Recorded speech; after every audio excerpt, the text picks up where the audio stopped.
I guess candidly, you might ask, why would I watch a middle-aged weirdo clean his workbench? And the answer is because you're on the toilet. There's some interesting stuff here.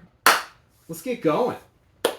This is a klaxon horn. I'm not going to justify any of these things. I'm just going to put them away. Tools are easy. Red team. This is a great tool. You should get one of these. This is the Milwaukee hatchet. When you hang it, it leaks bar oil, no matter what orientation, but still worth having.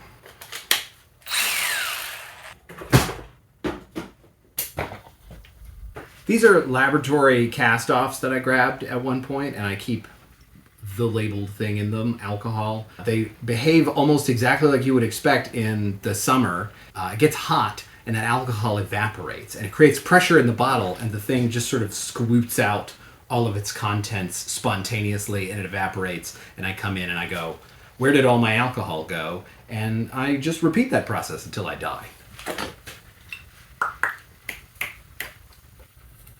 Missing the pink one. Complete. This is a cleaver that my brother's wife dropped into a running garbage disposal. So that's going to need to be sharpened. Where does this go until I sharpen it? Behind the camera.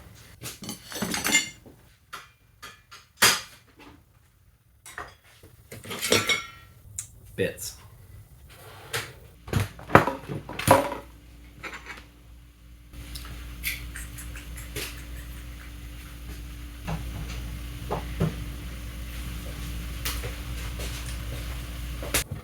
If you pick up a hand drill or an impactor, you have to do this.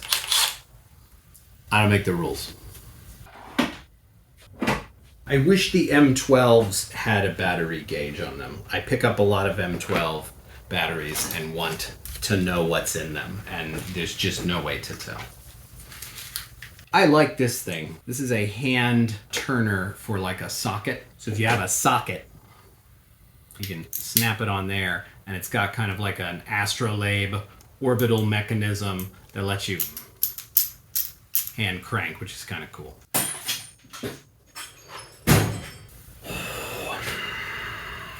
A lot of this is a project. Ooh, not this though. Glitter. I don't know why this one's here.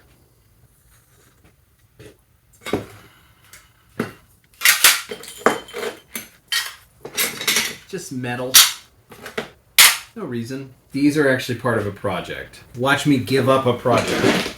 Hot tub metrology. I do not actually need home automation on my hot tub. Bin is kind of gross.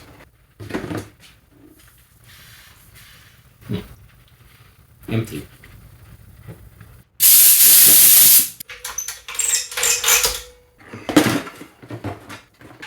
Half of a spot welder.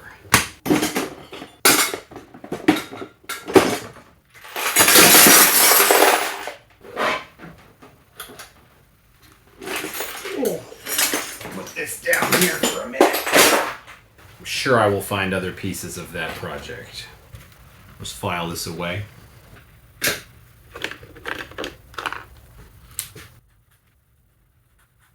Sometimes these bins are where the projects go to die. It started to rain a little while ago, and hopefully you either can't hear that or it sounds nice.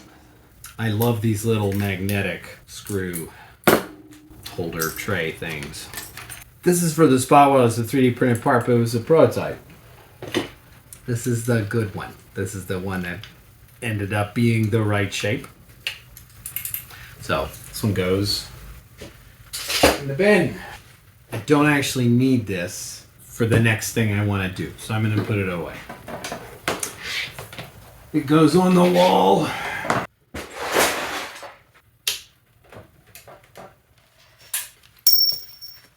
Well, that opened up a lot of room. These painter's tape's like so useful. Does it like stay on the bench? Does it go in the tape bin, which I'm looking at? It's right there.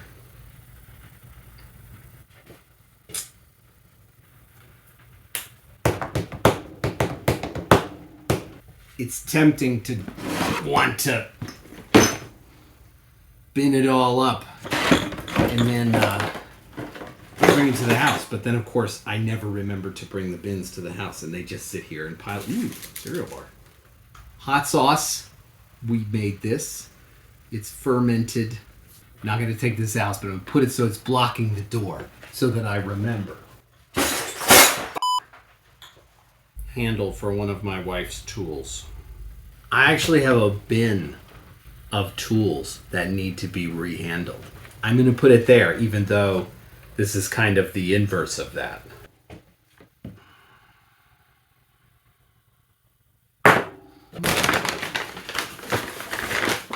Ooh.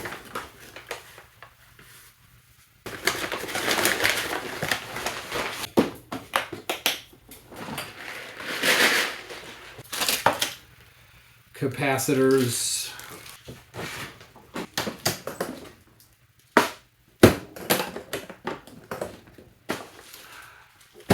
These are non-capacitors.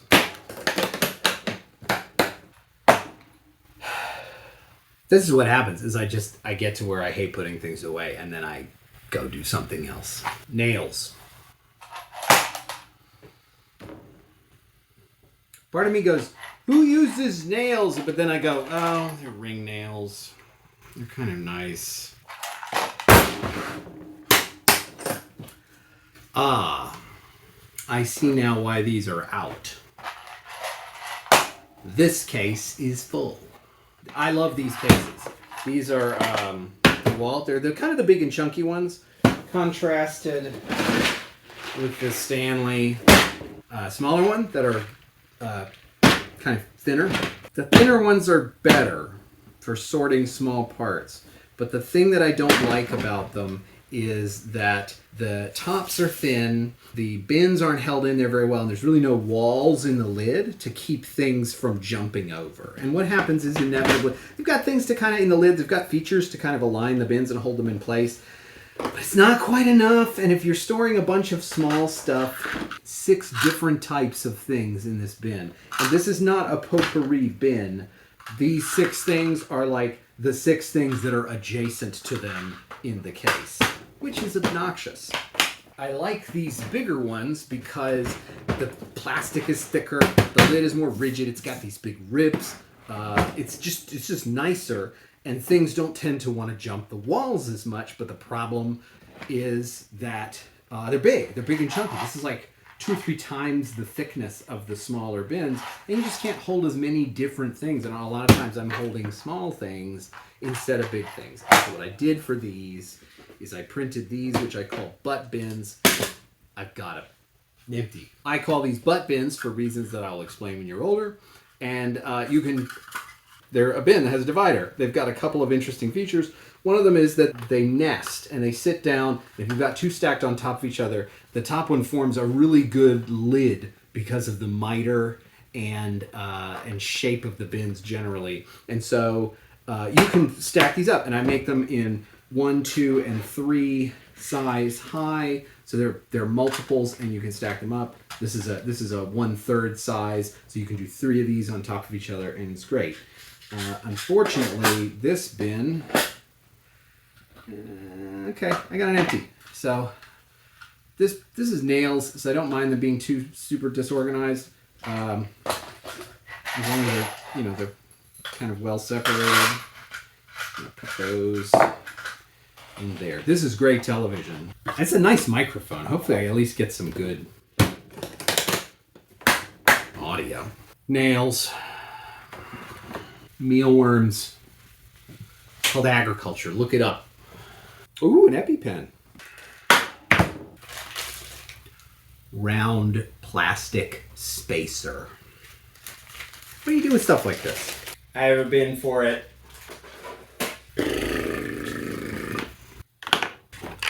This is a bin for my kids' markers that I made. And it was too small and they outgrew it. And so now it's a bin for my markers. This is a bin for my paintbrushes and tools. Sculpting. This is annoying. Been in the foreground this whole time. This is the Milwaukee, I don't know what it's called. The Milwaukee Squirt. We're going to call it the Milwaukee Squirt. It's a little guy, and it's metric and inches, and I love him.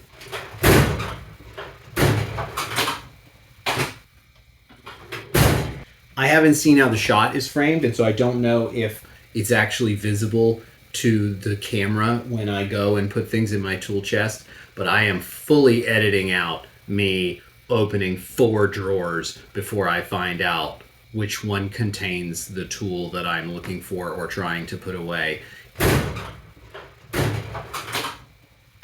These are the coolest. This is Knipex cutters. I saw some hype about them on the internet a couple of years ago, and then I went to buy some and I saw that they were like $80, and I was like, no way. But no, they're totally worth the $80. The hype is real. It's true, it's true. If the hype is real, there's substance behind the hype. Like, I haven't decided if I'm gonna clean what's behind me. This is a case for the microphone that I'm currently using to shoot this video. Where does it go while I'm shooting? Now I'm kind of cleaning over here, and that's out of the shot. I'm not moving the camera. Magnets. How do they work? This thing is cool. This is my Milwaukee M18 battery. This gizmo, bam, USB port. I got like a month worth of USB charging on here now. Super awesome for camping, or if you don't want to buy one of those stupid phone power banks. I also dislike this category of things, which is a metal cover, a nice metal cover to something, and now, whoa, wait, the spot welder. Boom. Cover for my transformer. Why not?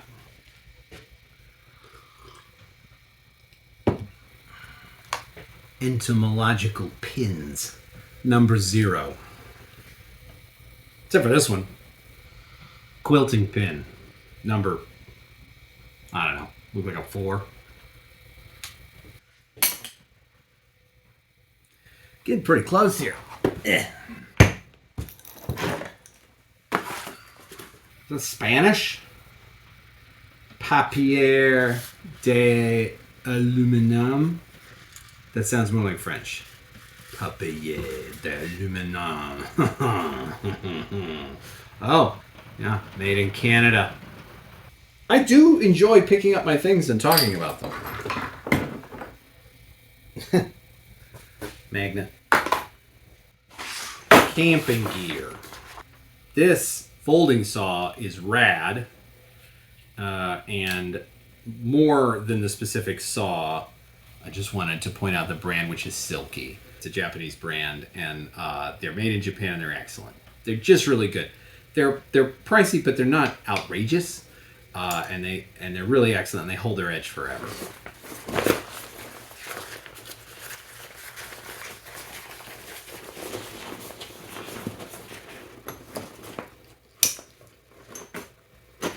I do find I'm doing better cleaning than I usually do, owing probably to sort of performing, being like the camera is pointing at me, so I feel obligated to be moving through at a good clip, even though I'm going to cut this way down. That's kind of nice. I should just turn on the camera for all cleaning. Is that the trick? Sewing supplies. This thing's nice. Like walnut sewing needle holder thing. Okay, I took a peek, and it's been about 45 minutes of real time since I started filming, which now feels like a very unacceptably long time to clean off my workbench. Given the frequency with which I have to do this activity, it feels like it really should take less time. Yeah, I would much rather like a 5 or 10 minute sweep do most of the job than this longer thing. Although I am pausing to talk to the camera or myself.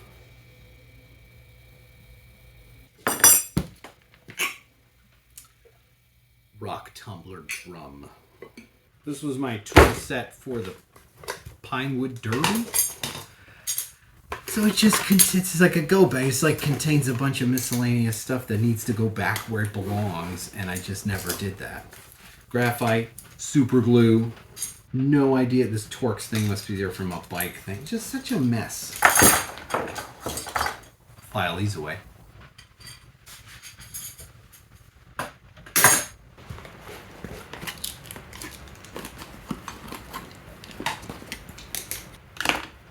I've easily tripped on this spot welder 100 times, but I will not move it. Principles.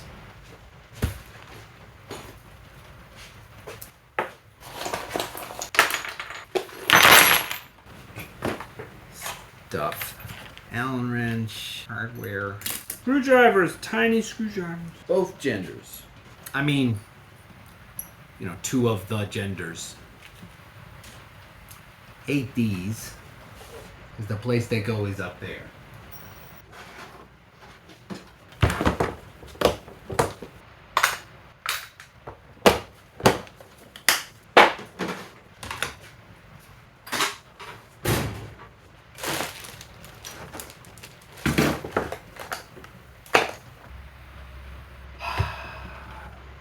This feels more or less complete to me. Everything's still a mess. Oh, I haven't cleaned anything behind me. I think we're done here. If you're still here, I want to help you. Please get help. I'm kind of tired. My executive function is sore. I think I need to do something else for a little while before I try to shoot another video. I guess I want to say thank you for watching this video. Thank you. Thank you. Thank you for watching this. And hopefully I'll see you next time. Okay.